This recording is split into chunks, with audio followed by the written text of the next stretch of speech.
Youth बिपिएफनि दैदेनगिरि मानगोनां Prahlad आदाखौ attack लोगोसे न'खरनि सुबुंफोरखौबो स' दिनै बिनि सोमोन्दै सोर आरो हमनायनि प्रसेसा दा बबेसिम सोलिगासिनो दं बिनि सोमोन्दै दिनैनि भिडिअनि गेजेरजों नोंथांमोनजों मोजाङै सावरायगोन। बेनि सिगां नोंथांमोना नैबे भिडिअ क्लिप्सखौ नायग्रोनानै लाग्रोदो।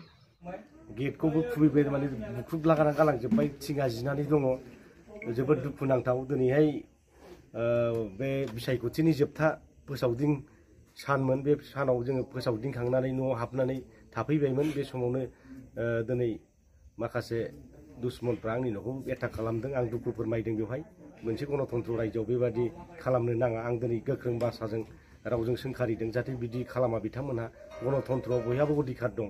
जेखि पार्टी खालामा मानो खालामनो हायो। बिजेपि खालामनो हायो, इउपिपिएल खालामनो हायो, बिपिएफ खालामनो हायो, कंग्रेस खालामनो हायो। बे जाबाय गावबा गाव अधिकार।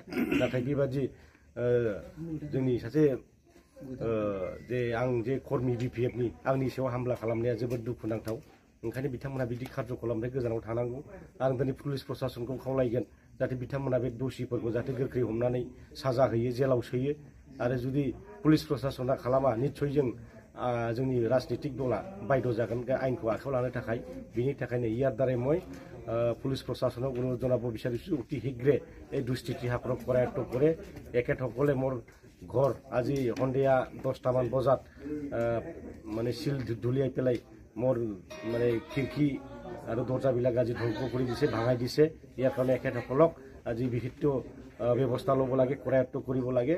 অন্যথা আমাৰ বিপিএফ দলে নিজাববীয়াকৈ আইনত হাত ল'বলৈ বাধ্য হ'ব। देहायाव माबा मोनसे एटेक मोनदों नामा? देहायाव जेबो एटेक जायाखै। माने खोरखिया बायनानै ग्लासा बायनानै अन्थाइया सिङाव हाबलांदों। खोरखिया बायलांजोब्बाय। दा बे दुखुनांथाव हाबाफारि बिथांमोनहा मानो जे बिदि खालामदों ना जेनगोनखौ मिथिखाखो ना माखो। गावसोर एनडिएनि बिजाथि जयन्त बसुमतारीखौ जेनखाबाय साननानै जोंनि मावथिफोरनि सायावसो बा आंनि सायावसो बेक्तिगत बिथांमोनहा एटेक खालामबाय। बे जाबाय गणतन्त्रखौ सिफायनाय जादों। बिनिखायनो आं खावलायगोन जाहाथे प्रशासना नांगौ रोखोम राहाफारि जाहाथे लायो।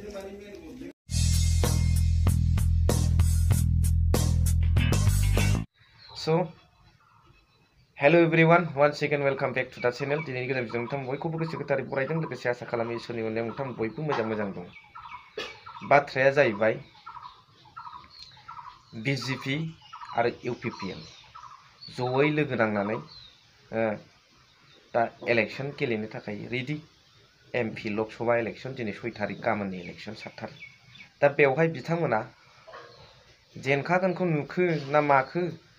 आरो जोंना मामानि बुद्धियाथ' बायहु अर बायख्रुब होननाय बादि मोनसे थुनजुलायनाय सिस्टेम बे फैयो। दिनै डेम'क्रेसियाव उदां भाबै बयहाबो पार्टिखौ चुज खालामनायनि मोन्थाय दं। बेवहाय बिदि एथ' रोखोमै एटेक खालामनांगौनि खोथा गैया। आरो जाय बिथांमोना दिनै खुगायाव सान्थि होननानै लाबोदों, सान्थि प्रिय सुबुंफ्रा दिनै कन्स्टिटिउसनखौ भायलेसन खालामनानै, डेम'क्रेसिखौ भायलेसन खालामनानै दिनै बेबायदि हिंसानि लामायाव ओंखारनाया जोबोर मुगैथाव, जोबोर लासिंसिं बाथ्रा, जोबोर निन्दनीय কথা। বিপিএফত এগেইনষ্টত যিটো দল আছে সেই দলবিলাক এনেকুৱা নিন্দনীয় কাম কৰিব নালাগিছিল। दिनैनि समाव बिथांमोना फोरमान जाबाय शान्तिखौ थारैनो बिथांमोना लुबैमारो ना लुबैमारा रायजोफ्रा बुजिबाय। आरो बेजों लोगोसे दिनै जा कन्स्टिटिउसन दङ बे कन्स्टिटिउसनानो हेमन्त मामानि थाखाय लागु जाया। आरो नेम कानुनानो बिनि सायाव सोलिया। कारना जाहैबाय नियमनि बायह्रा बिथाङा हरनि 8टा, 8:30सिम फुरा इलेक्शन फोसावदिं मेल खुङो।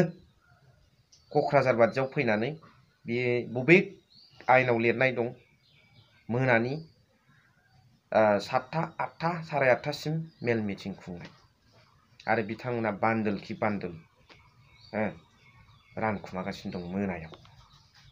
आरो दिनै प्रकाकनाबो बिजेपिजों लोगो, पुलिस प्रकाकने बिजेपि सापर्ट, जायनि थाखाय बिथांमोना गारिखौ बिसिनिखौ सेम्बल दंलायखायो ना मायो, कड लेंगुवेज दंलायखायो ना मायो, हमा बाथ्राया बे नोंथांमोना सानलायदो इलेक्सना सानसेल'सै सानलायबानो जाबाय दा मा बुङो नोंथांमोननि गेजेरजों आङो कमेन्ट्सखौ मिथिनो लुबैदों फोरमायहरबानो जाबाय स' दिनै भिडिअखौ सिगां फोजोबबाय थेंक इउ फर वाचिं लाभ इउ